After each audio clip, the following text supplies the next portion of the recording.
avançada. Nós estamos no Instituto Pastef com os nossos alunos EAD. A Mônica está por aí, o Antônio Marcos, o Ronaldo, a Edivânia, a Jane, o Márcio e daqui a pouco a Etienne. E daqui a pouco mais alunos estarão chegando ao vivo. E você que vai assistir depois essa aula gravada, você pode de manhã, de tarde, de noite ter acesso através do link do portal de alunos, do grupo de alunos e ver e rever quantas vezes for necessária essa nossa aula de hoje. Hoje nós já chegamos à aula de número 4, de Angelologia, a doutrina dos anjos, o estudo dos anjos, e eu acredito que a gente tem crescido na graça e também crescido no conhecimento. Como já é de costume, eu gosto de falar de tudo aquilo que nós estudamos na aula anterior. Na aula passada, nós falamos sobre os anjos, as suas funções e os seus ministérios. E dividimos a função angelical em duas. A função ordinária, que herda toda a honra, toda a glória, todo o louvor a Deus, e a função extraordinária, que são missões especiais. Se você não viu a aula 3, veja a aula passada, porque lá eu detalhei bastante esse assunto. Também, na última aula, nós falamos sobre o caráter dos anjos. E aí nós falamos que os anjos, eles são obedientes, os anjos, eles são reverentes, os anjos, eles também são santos e os anjos também são mansos. Isso faz parte do caráter dos anjos, foi o que a gente viu na nossa última aula. Espero que você tenha visto. Se não deu para ver ao vivo, fica gravado sempre e você pode ver e rever até o dia da prova e até depois da prova, porque você vai ter acesso sempre a esse link. O nosso assunto de hoje, na nossa quarta aula, é sobre a classificação dos anjos. Como é que os anjos se classificam? Como é que nós podemos classificar esses seres celestiais chamados anjos? Vamos entender isso melhor nesta aula. A Bíblia nos apresenta poucas informações como os anjos estão organizados. Exatamente ao certo nós não sabemos. E como se classificam. Porém, a Bíblia evidencia que os mesmos, os anjos, eles são organizados em diversos grupos. Prova disso é o que é mencionado sobre o arcanjo Miguel, em Judas, versículo 9.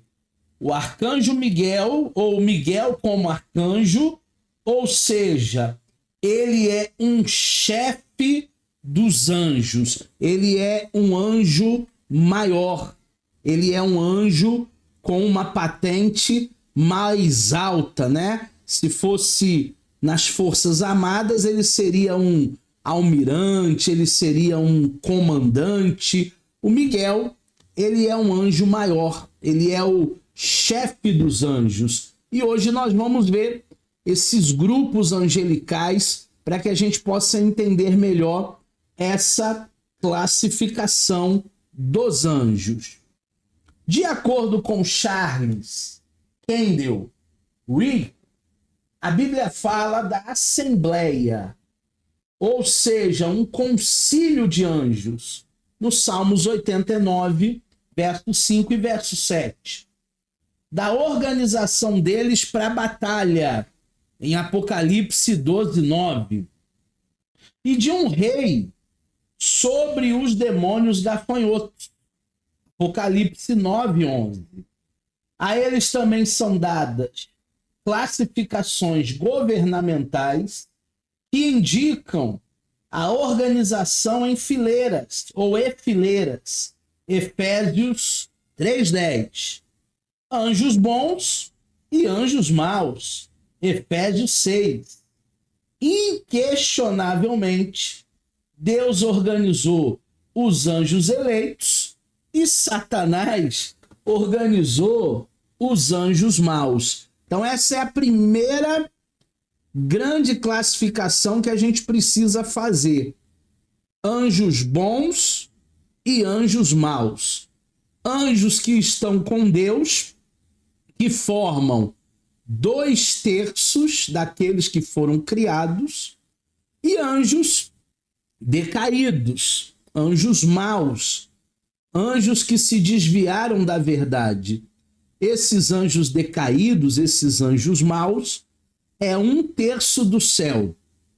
Para cada 2 anjos, existe um anjo mau, um demônio.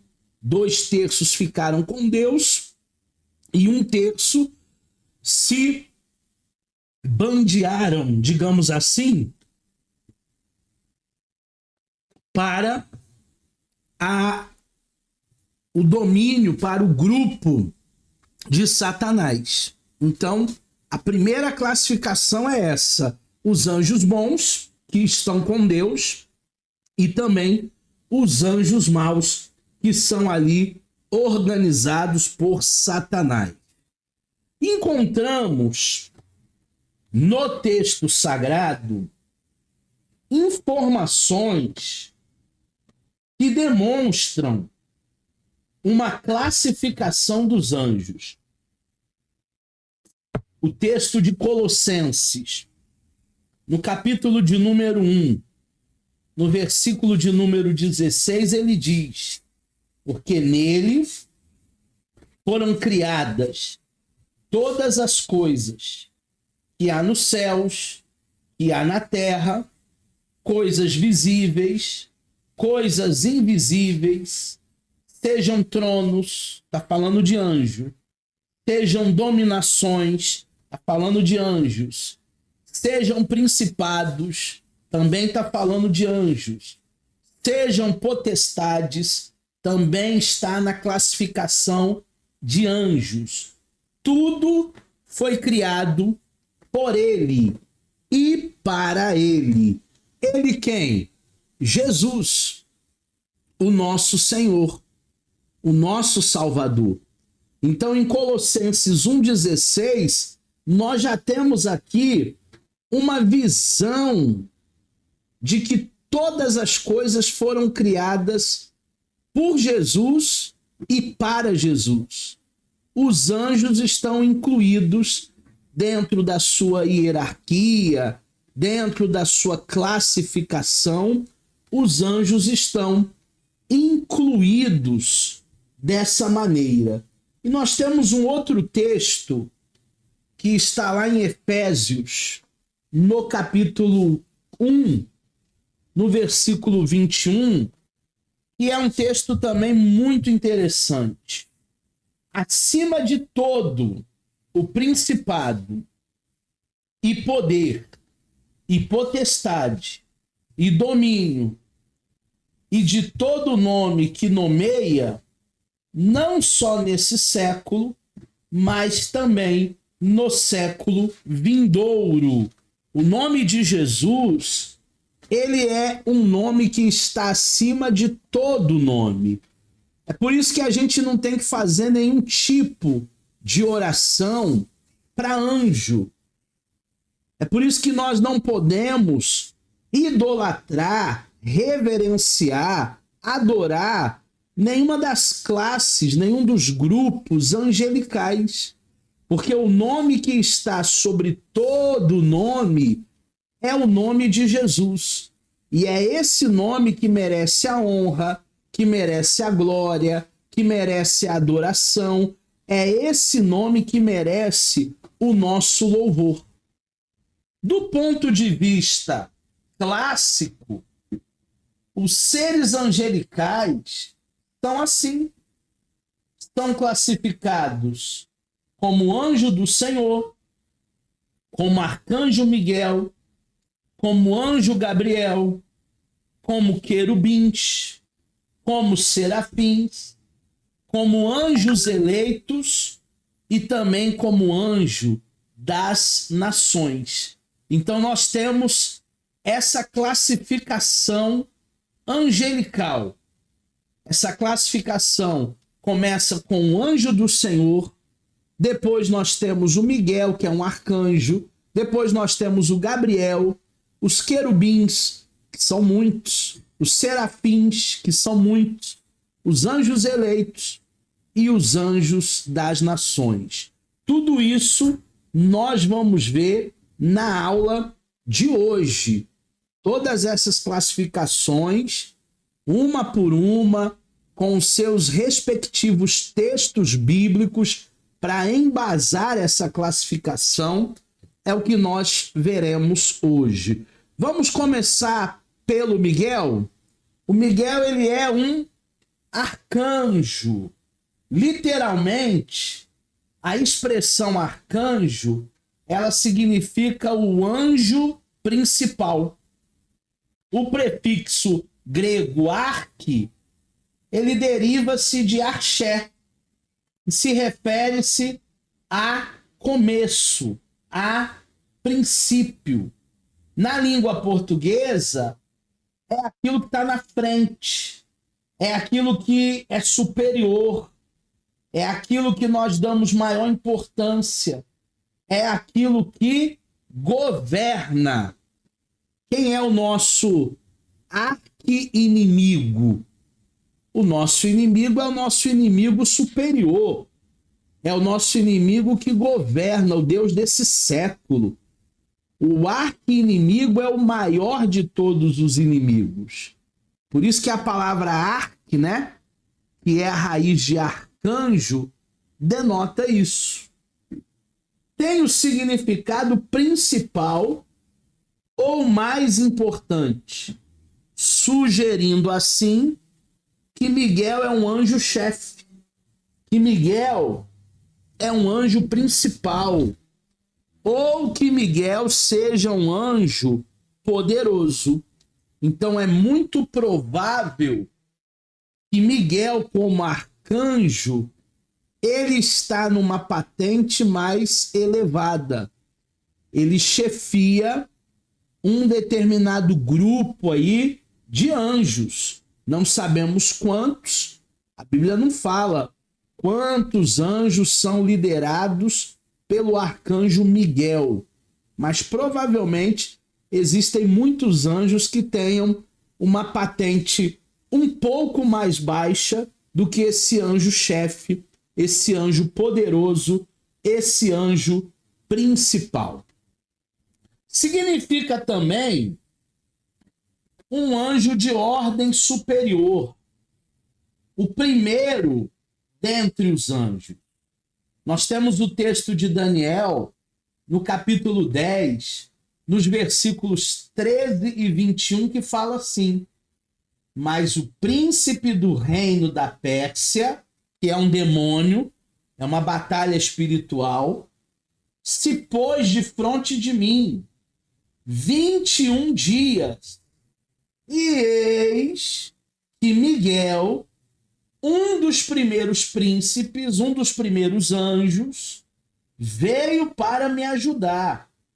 E eu fiquei ali com os reis da Pérsia, com os demônios, guerreando, batalhando.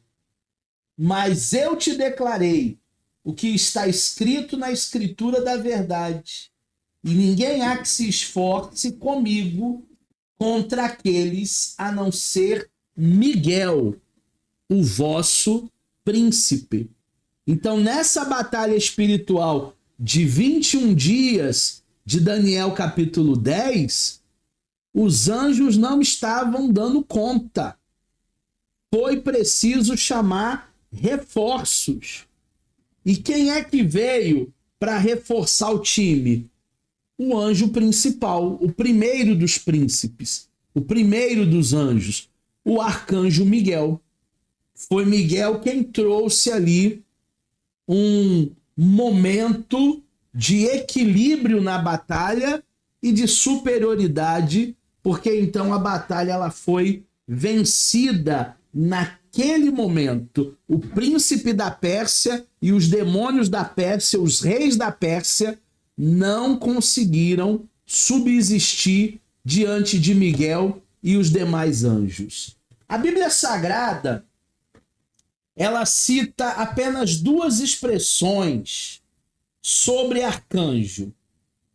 Somente nesses dois casos no singular, demonstrando assim que só há um arcanjo. A palavra não está no plural, a palavra está no singular. Então, nós não sabemos se existem outros arcanjos, né? Dá a entender que existe somente um. 1 Tessalonicenses 4,16, porque o mesmo Senhor descerá do céu como alarido e com a voz de arcanjo, singular, um único arcanjo, provavelmente Miguel. E com a trombeta de Deus, os que morreram em Cristo ressuscitarão primeiro. Então, não existem muitos arcanjos. Talvez só exista um único arcanjo chamado Miguel. Ah, mas eu já vi também algumas pessoas falando do anjo Rafael. Nós não temos no nosso cânon bíblico nenhuma informação sobre o anjo Rafael. O Rafael ele é citado num livro apócrifo chamado Enoque, mas que não entrou no nosso cânon, né? Por isso que não é um livro canônico, é um livro apócrifo. Então nós não sabemos de fato se esse anjo chamado Rafael existe, porque só encontramos a informação no apócrifo. Judas capítulo 1, versículo 9, foi um texto que nós citamos lá no início da aula, mas o arcanjo Miguel, quando contendia com o diabo, quer dizer que ele batia de frente com Satanás. Ele tinha esse poder e essa autoridade. Disputava a respeito do corpo de Moisés e não ousou pronunciar juízo de maldição contra ele, mas disse: o Senhor te repreenda. E é a mesma coisa que nós devemos também fazer, né? Nós não fomos chamados para amaldiçoar ninguém, nós fomos chamados para abençoar, e se qualquer hoste espiritual da maldade se levanta contra nós, nós o repreendemos em nome de Jesus. Agora, nossa função aqui na terra é a função de abençoar. E Miguel fez isso.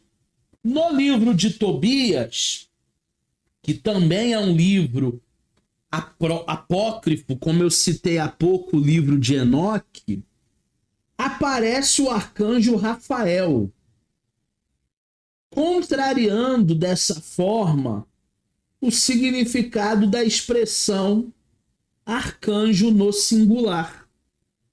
Existe só um arcanjo, conforme nos mostra os textos bíblicos.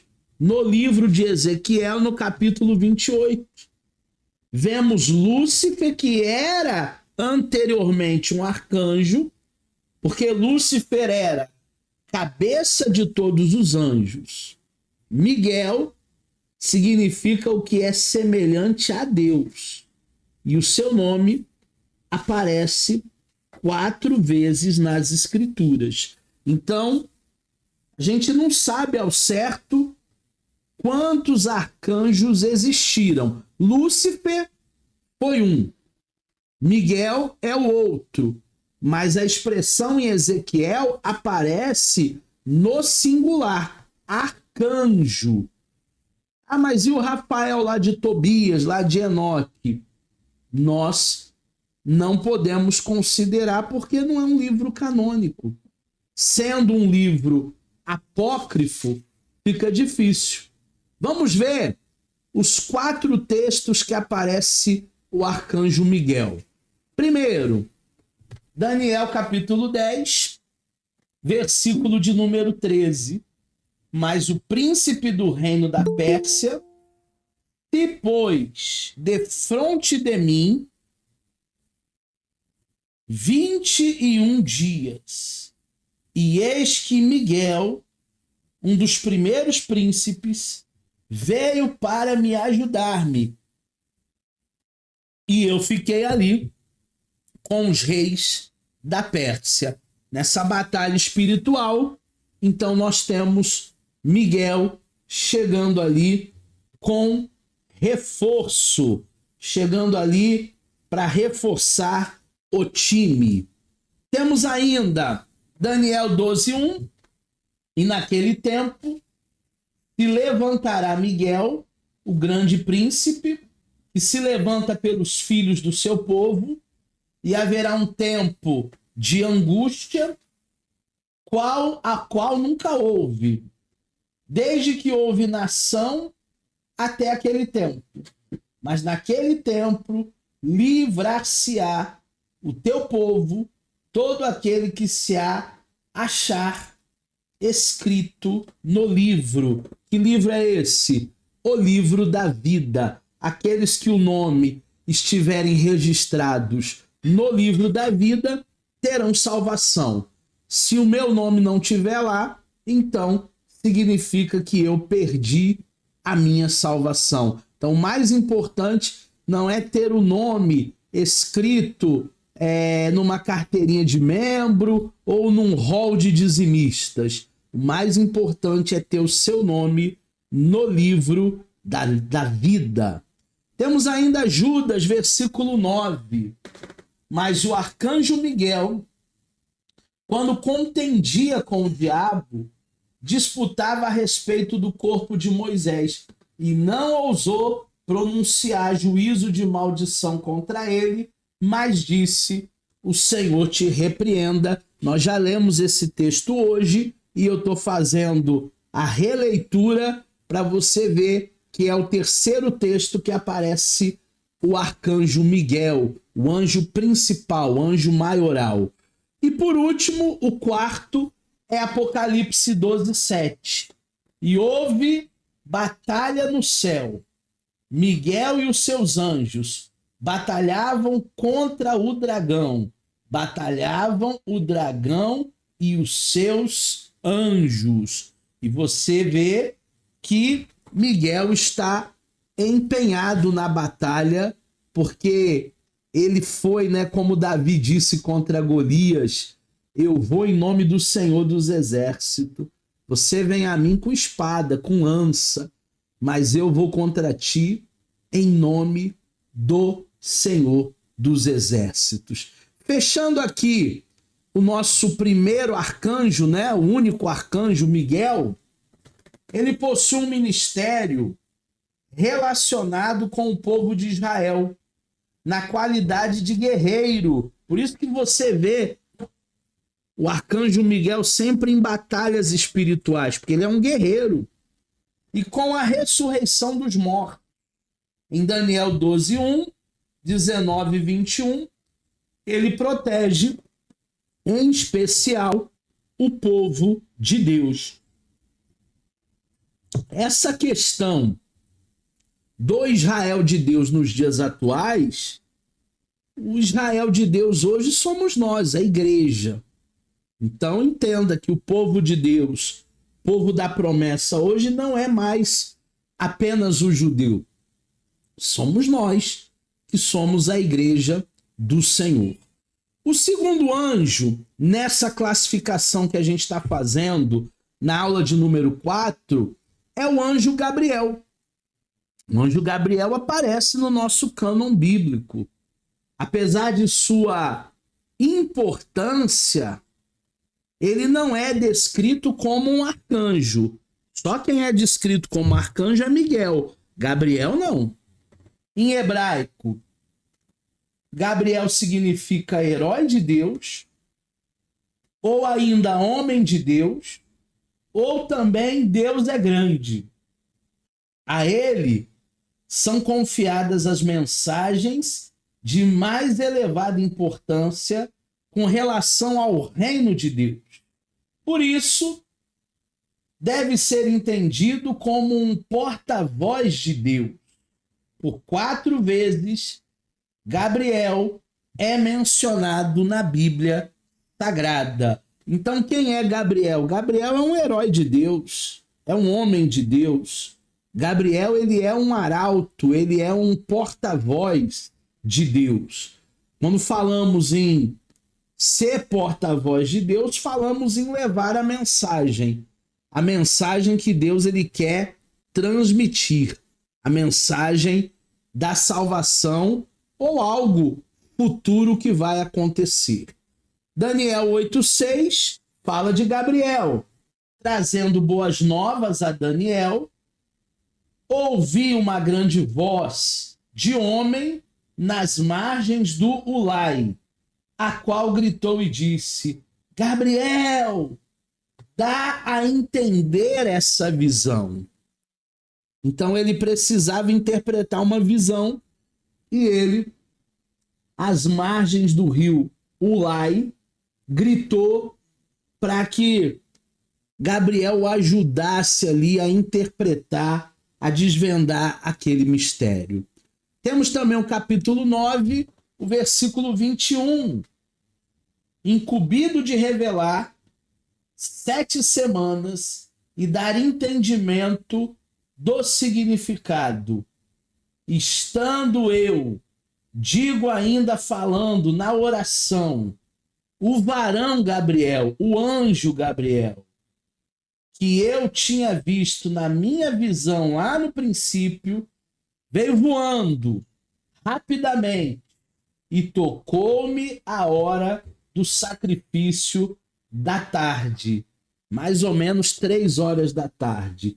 Então, o Daniel estava orando, pedindo a Deus sabedoria, iluminação, e veio o anjo Gabriel ali para lhe trazer boas novas, para lhe dar entendimento da visão, né? Apareceu para ele, veio voando rapidamente na hora do sacrifício. Foi uma confirmação das orações que Daniel estava fazendo.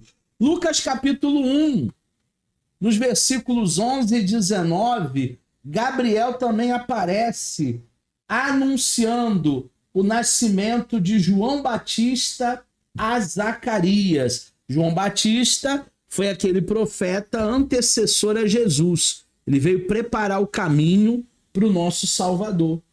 E respondendo o anjo, disse-lhe: Eu sou Gabriel, que assisto diante de Deus, e eu fui enviado a falar-te e a dar-te essas alegres novas.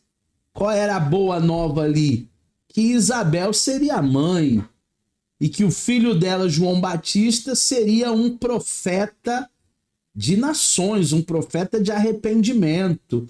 Prepararia o caminho para o nosso Senhor e Salvador. Então Gabriel veio trazer essa mensagem, Gabriel veio trazer essa boa notícia.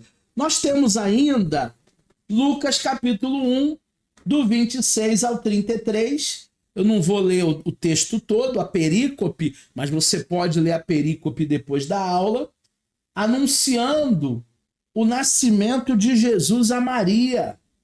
E respondendo o anjo, disse-lhe: Eu sou Gabriel, que assisto diante de Deus, e eu fui enviado para falar-te e dar-te essas alegres novas. Qual é a nova? Que na cidade de Davi nasceria o Salvador, que é Cristo o Senhor.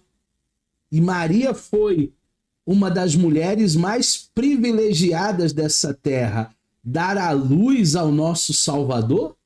Claro que a gente não tem que idolatrar Maria. Maria é nossa irmã em Cristo. Ah, mas eu pensei que Maria era a 4ª pessoa da Trindade. Não. Maria não é a mãe de Deus. Maria é uma irmã que cumpriu o seu papel. Nós temos que respeitá-la, nós vamos encontrar com ela lá no céu, e ela fez um cântico muito bonito, o Cântico de Maria.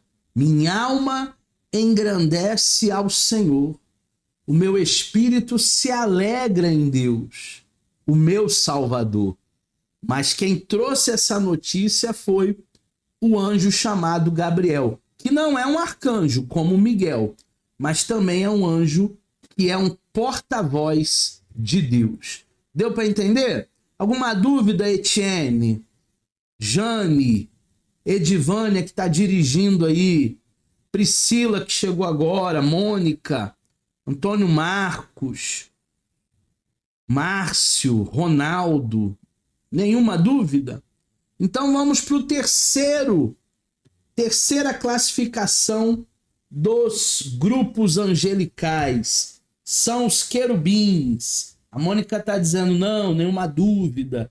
A Priscila também está dizendo não, nenhuma dúvida. Quem são os querubins? No hebraico, queruf ou querufim. No plural, querubins. Significa o quê? Aqueles que guardam, aqueles que cobrem. Dada a sua posição como guardas à porta do jardim do Éden, sobre o lugar expiatório da Arca da Aliança. Em cima da Arca da Aliança tem 2 querubins, com as asas estendidas cobrindo o rosto.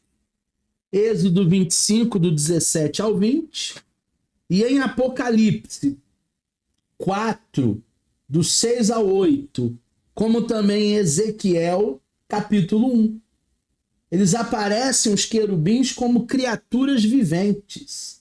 O ministério dos querubins é de vindicar, exigir em nome da lei, reclamar, exigir a santidade de Deus.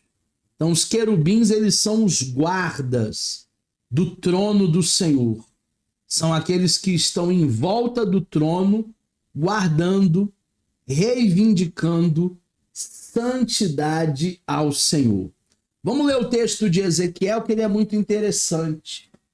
E cada um tinha 4 rostos. Cada querubim tinha 4 rostos. O rosto do primeiro querubim, então, rosto de querubim. O rosto do segundo era um rosto de um homem. Então, o primeiro era um rosto de querubim. O segundo já era rosto de homem, na visão de Ezequiel 10, 14. O terceiro tinha rosto de leão. E o quarto tinha rosto de águia. Águia, leão, homem e querubim. São os 4 seres viventes na visão de Ezequiel. Mas o que os querubins ali representam? Qual é a mensagem? Os querubins que estão em volta do trono de Deus, eles representam uma perfeição de criaturas. Representam como tendo uma força de leão, por isso o primeiro rosto. Uma inteligência de um homem, por isso o segundo rosto. Uma rapidez de águia, por isso o terceiro rosto. E um serviço semelhante a um prestado por um boi. Também na visão tem lá um boi. Então, força de um leão, inteligência de um homem, rapidez de uma águia e serviço de um boi. Tudo isso representa, na visão de Ezequiel, os querubins, aqueles que guardam o trono de Deus, aqueles que guardam a glória de Deus. O querubim, ou os querubins, pode botar no plural esses, porque já é um grupo maior do que o arcanjo. O arcanjo, a gente só tem conhecimento de Miguel. Os querubins têm vários. Os querubins representam a glória de Deus. Lá no Jardim do Éden, a glória, a justiça e a santidade de Deus eram guardadas por ele. Eles guardavam aquele local. Em Gênesis, capítulo 3, versículo 24, depois da queda de Adão, né? Utilizou-se os querubins como guardas no Jardim do Éden. Eles foram colocados ali para guardar a árvore da vida, porque Adão não poderia ter acesso à árvore da vida, e eles ficaram com uma espada fumegante na mão para que o Adão não acessasse a árvore da vida e em pecado se tornasse eterno. Então os querubins foram colocados ali estrategicamente como os guardas. Gênesis capítulo 3, versículo 24. E havendo lançado fora o homem, Adão, Eva, pôs os querubins ao oriente do Jardim do Éden, com uma espada inflamada na mão, que andava ao redor para guardar o caminho da árvore da vida. Adão e Eva não poderiam comer dessa árvore, caso contrário, a humanidade não teria mais possibilidade de salvação, porque a humanidade iria se perpetuar em pecado. Então, os guardiões foram colocados ali para que ninguém tivesse acesso a essa árvore. Temos também um quarto grupo, que é o grupo dos serafins. Você já deve ter ouvido falar tanto dos querubins como dos serafins. Do hebraico, saraf tem um significado de queimar, incendiar. De acordo com Francis Davidson, talvez se trate de uma alusão às tradições bíblicas, onde Deus ele é comparado a um fogo. O próprio Espírito Santo também tem um símbolo, que é o fogo. Ou mesmo a um fogo consumidor, que também é simbolismo ali de condenação. O nome serafim significa nobres ou afogueados. E nesse termo, serafim com PH está no plural. Mas em português, costuma-se dizer serafim no singular e serafins no plural. São anjos possuidores de 6 asas. Então anota essa aí, porque eu posso perguntar na prova. Quais dos grupos angelicais são aqueles possuidores de 6 asas? E aí você já sabe que eu já dei a dica na aula de hoje, que são os serafins. Os serafins é o grupo de anjos que tem 6 asas. Entendemos, conforme Isaías 6, versículo 7 e 8, que os serafins eles são usados pelo Senhor para prepararem os homens a fim de receberem o toque divino e a preparação para a obra de Deus. Lembra quando Isaías disse para Deus que não poderia ser usado na obra porque era um homem de impuros lábios? Aí Deus manda um serafim com uma brasa viva tocar na boca de Isaías, purificar aqueles lábios para que Isaías se tornasse um dos 4 profetas maiores. Quem são os outros 3, né? Daniel, Ezequiel e Daniel, né? Daniel, Ezequiel e Jeremias. Jeremias, Daniel, Ezequiel e o próprio Isaías, um dos 4 profetas maiores. Foi um serafim que levou lá uma brasa. Isaías 6, 7 e 8. e com ela tocou a minha boca e disse: eis que isto tocou nos teus lábios, e a tua iniquidade foi tirada, e purificado foi o teu pecado. E depois disso, ouvi a voz do Senhor que dizia: a quem enviarei? E quem há de ir por nós? Então disse eu, Isaías: eis-me aqui, Senhor, envia-me a mim. Primeiro, ele não queria ir. Eu sou homem de impuros lábios, eu não tenho condições. Agora ele diz: envia-me a mim.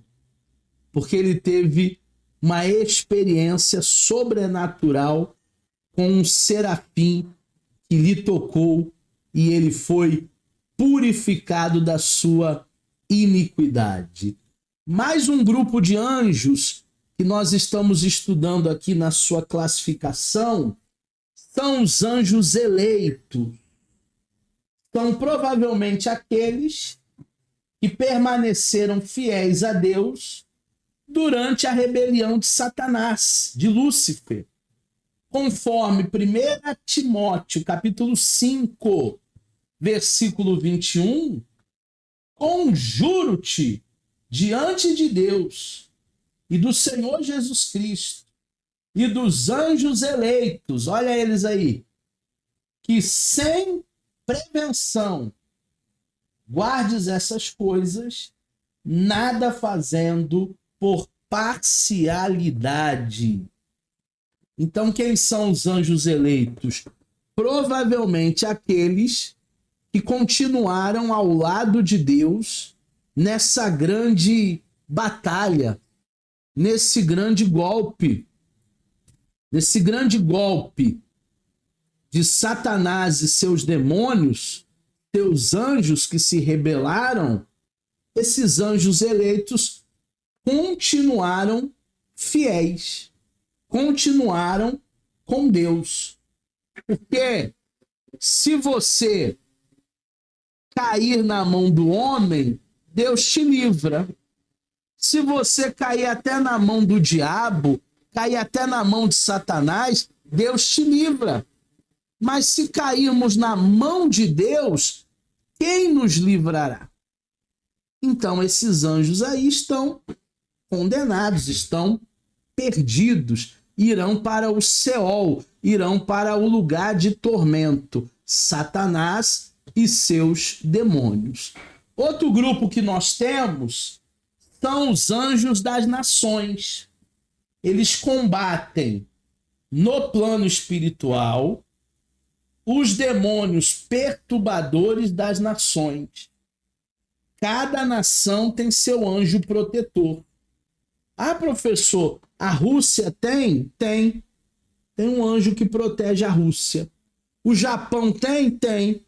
Tem um anjo que protege o Japão. O Brasil tem? Tem. Tem um anjo que protege o Brasil, que não é nem da direita, nem da esquerda, e nem do centrão. Ele não está nesse marasmo aí de quem é melhor que quem é pior que quem. Não.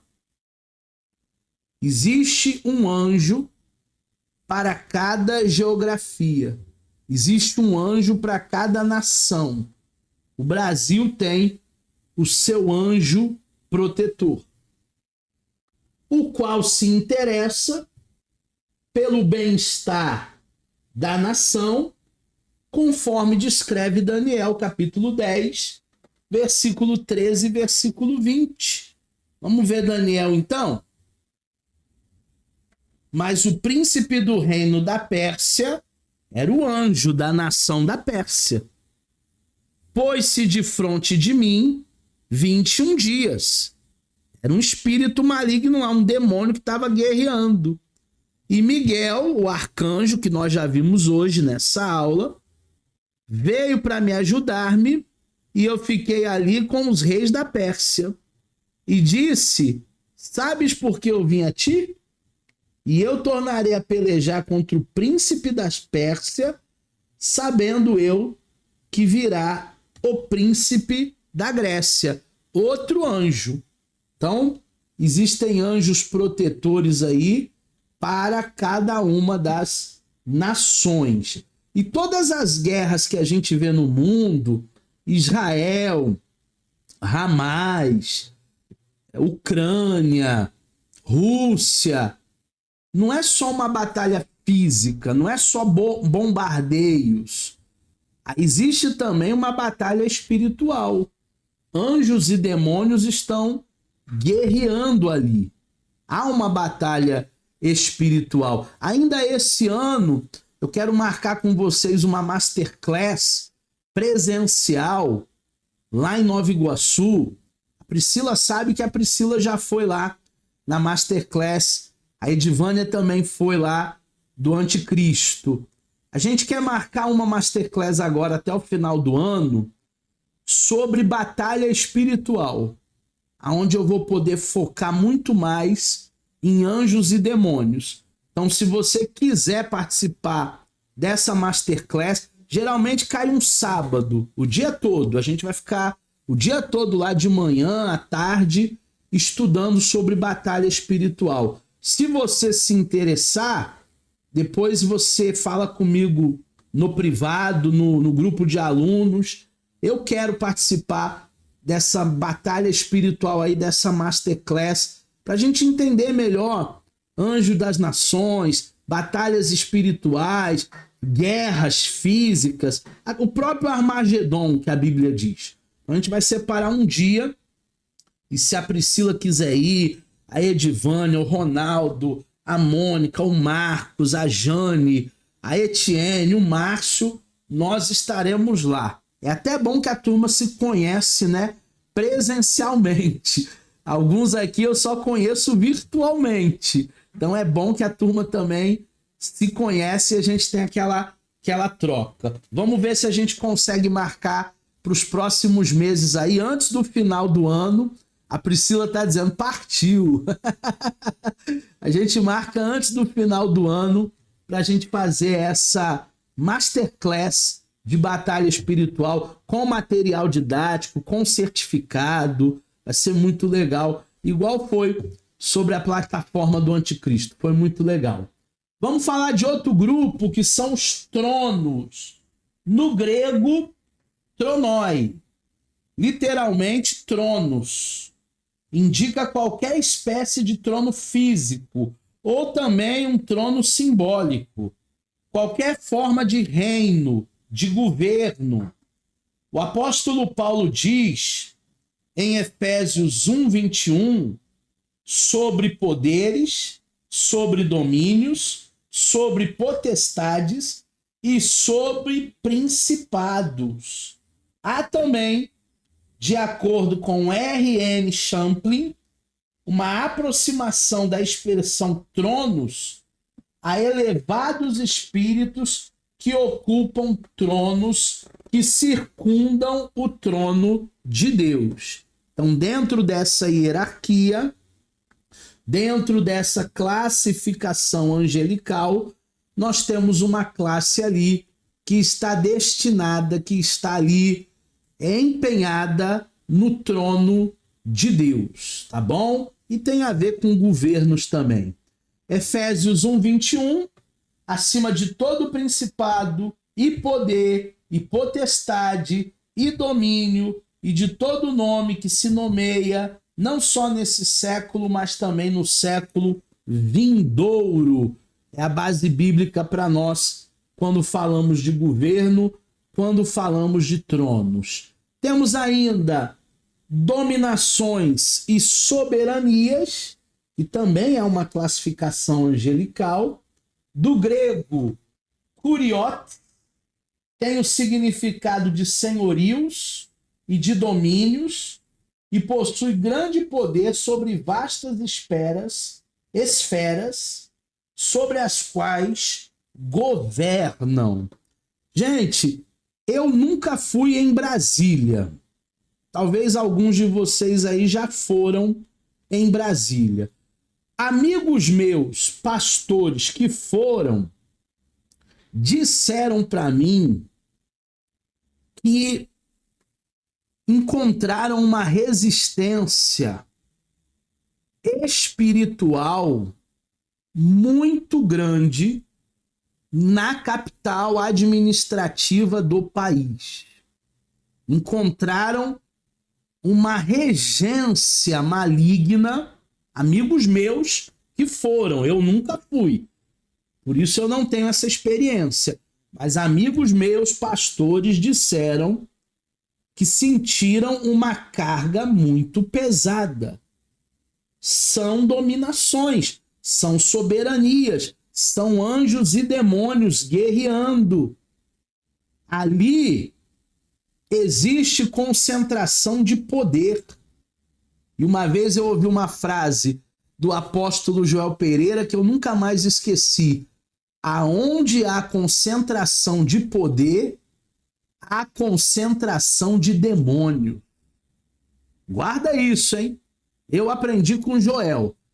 Aonde há concentração de poder, o poder está concentrado em uma única esfera, em um único grupo, numa única turma, há concentração de demônios. Então, nós precisamos lutar com as armas que temos, que não são carnais, mas que são poderosas em Deus. Temos ainda principados. Ah, professor, eu achei que principado era só demônio. Não. É uma classificação angelical. Então serve para anjo mau, anjo decaído, e também serve para anjo bom. Os vocábulos principados e potestades são empregados para indicar seres bons e seres espirituais malignos, ou seja, anjos e demônios. R.N. Champlin supõe um governo de reinos, de províncias, de governantes sobre as nações. E por que tem batalha espiritual?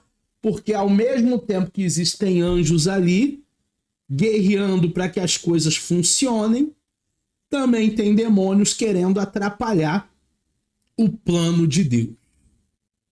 Muitos demônios querendo atrapalhar os planos de Deus. Então, a gente precisa entender. Temos ainda potestades, do grego exousia, indica autoridade, indica portador de autoridade, indica oficial, indica governante e pode designar seres bons, como fala Efésios 3:10, daqui a pouco a gente lê, mas também pode designar seres maus, malignos, como diz Efésios 6:12. Vamos ver primeiro 3:10. Para que agora, pela igreja, a multiforme sabedoria de Deus seja conhecida dos principados e potestades nos céus. Nesse texto não se fala de demônio. Nesse texto se fala de anjo, porque os anjos estão no céu. 6:12. Porque não temos que lutar contra a carne,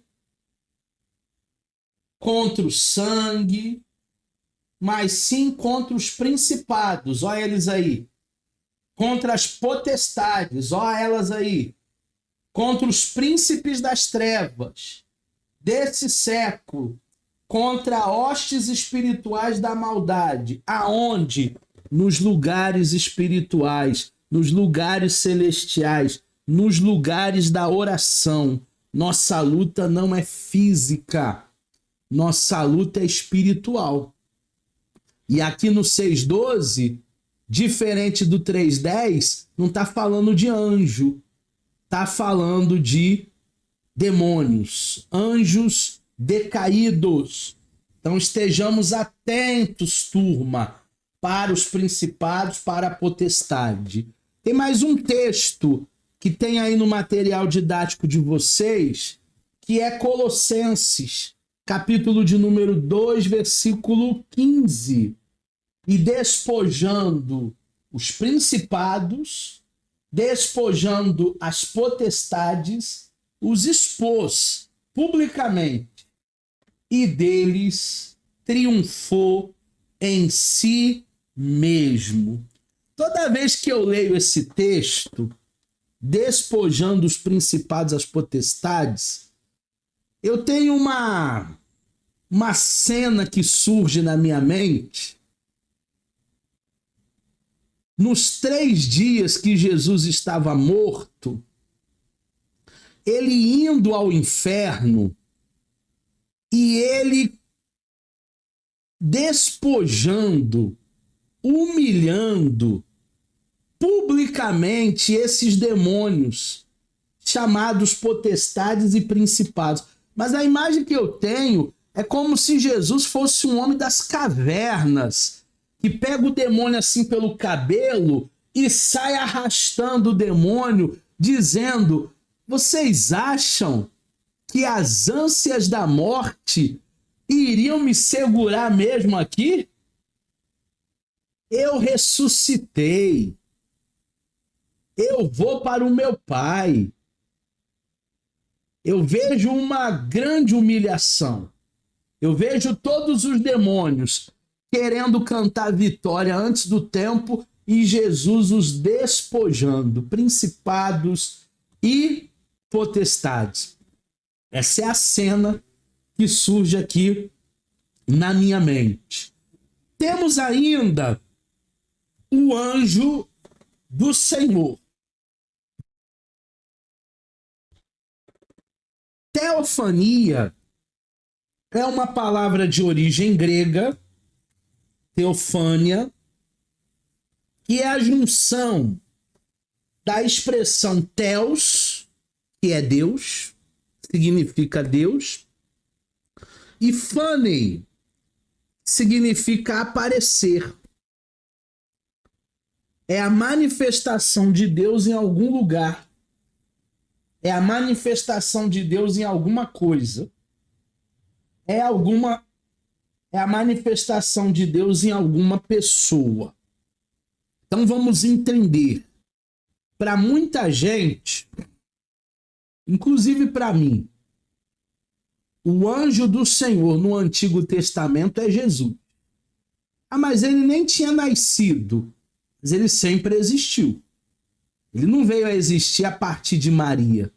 Antes de Maria, ele sempre foi a segunda pessoa da Trindade. Nós vimos isso em Cristologia.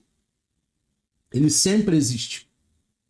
Então, para mim e para alguns teólogos, o anjo do Senhor é o próprio Jesus.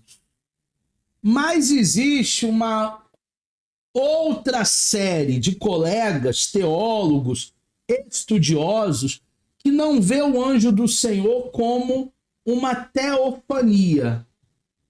Eles veem o anjo do Senhor como uma angelofania. E eu vou explicar. Angelofania é uma forma visível e também corpórea em que os anjos se manifestam. A angelofania é o modo de aparição dos anjos e o indicativo da sua natureza. A natureza angelical é capaz de se manifestar de forma compreensível, visível aos homens e pode-se ver um anjo até mesmo num sonho, numa visão. Para mim, o anjo do Senhor não é uma angelofania. Uma angelofania é uma função extraordinária dos anjos, que a gente viu na aula passada, quando eles vêm aqui na Terra para executar alguma ordem de Deus e podem vir aqui até como homens, como se fosse um corpo humano, até para não assustar ninguém, né? Então vem em forma de homem, vem em forma de mulher, executam as ordens de Deus. Aí eu creio que os anjos têm esse poder, sim, de angelofania. Mas teofania, para mim, só o anjo do Senhor, que é o próprio Deus. Trata-se, portanto, da manifestação visível de Deus da forma com que ele quiser, porque Deus ele pode tudo e aquilo que ele quer é lei. Esse termo é diferente da manifestação divina permanente em Jesus, lá em João capítulo 1, que aí foi uma encarnação, né? Aí é a partir do nascimento de Cristo em Maria, o verbo se fazendo carne e habitando entre nós, aí já não é mais uma teofania, né? Não é mais uma manifestação. Aí já é uma realidade. Mas para muitos, o anjo do Senhor é o próprio Jesus. O texto de Mateus capítulo 2, verso 13 vai dizer: e tendo-se eles retirado, eis que o anjo do Senhor apareceu a José em sonhos, dizendo: levanta-te e toma o menino e a sua mãe e foge para o Egito e demora-te por lá até que eu diga, porque Herodes há de procurar o menino para o matar. Então, o aviso veio do anjo. Foi uma angelofania? Provavelmente. Foi uma teofania? Eu acredito que aqui já não precisa mais de uma teofania, porque para mim o anjo do Senhor no Antigo Testamento é Jesus. No Novo Testamento ele já está aqui entre nós. Mas Deus avisou José que Jesus estava correndo risco de vida, porque Herodes, o mesmo espírito que teve lá no faraó na época de Moisés, que queria matar todas as crianças, entrou no Herodes. Ele achando que o reino dele estava ameaçado. Então mandaram matar todos os meninos e Jesus estava correndo risco de vida. Então José, ele sai da sua região, ele vai para o Egito até que o anjo autorizasse que ele voltasse. E foi um grande livramento, tanto é que Jesus cresceu, tanto é que Jesus teve o seu ministério público a partir dos 30 anos e depois morreu na cruz para nos libertar, para nos salvar. Então a obra foi completa, mas houve a mão de Deus sim, e os anjos ali amparando, ajudando, os anjos ali trazendo mensagens com antevisão, tá bom? Essas são as minhas redes sociais. Se você tiver qualquer dúvida sobre a aula de hoje, você pode acionar as nossas redes e eu vou responder a todas as perguntas que chegarem até mim.